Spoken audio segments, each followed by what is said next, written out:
Hey everybody, today is November 25th, 2023. I'm in Norwich, New York, which is sort of halfway between Binghamton, New York and Syracuse, New York, kind of halfway to the east, kind of middle of nowhere really, but Norwich is a really cool town, so I highly suggest coming for a visit here.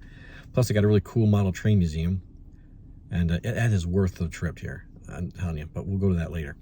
But I'm here for a train show, but it's put on by the Bulthistle Model Railroad Society, and I'm at the Broad Street Methodist Church, and it's a small show, but I've gotten some good stuff here. So, and the prices are usually really good. So let's go in and see if I find any treasures. All right, so this is the church it's in. It's hard to miss in this town. This thing is tall. So we'll just walk in and see what we can find. All right, we're in the right spot. Good to know.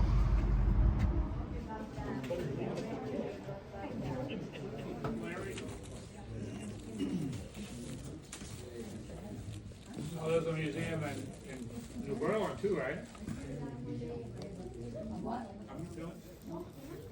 Where they were located.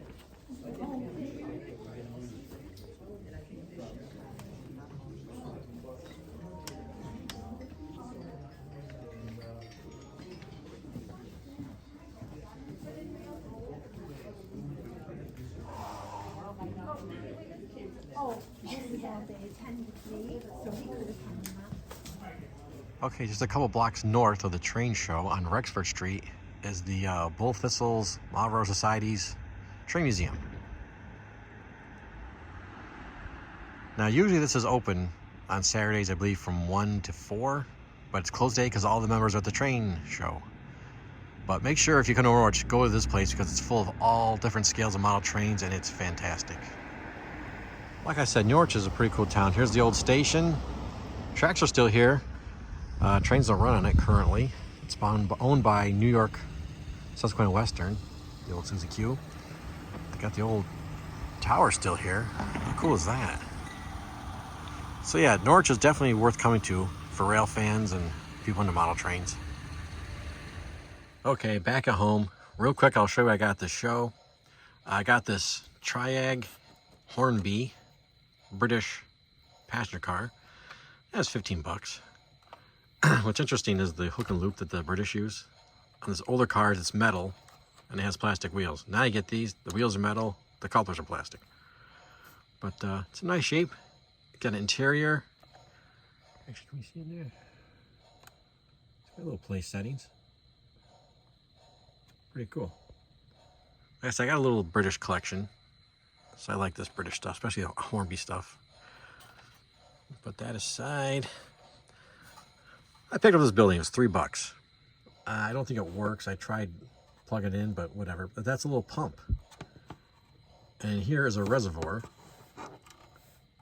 Right here, you fill it with water. See, down in here.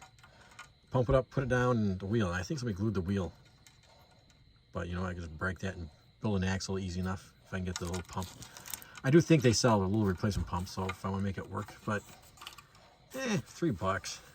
You can easily fix this up, make it look more realistic, get rid of that plasticky look. And then I got this Marks. I love these boxes. It's a little rough shape, but still, the old Marks box. It's a water tower.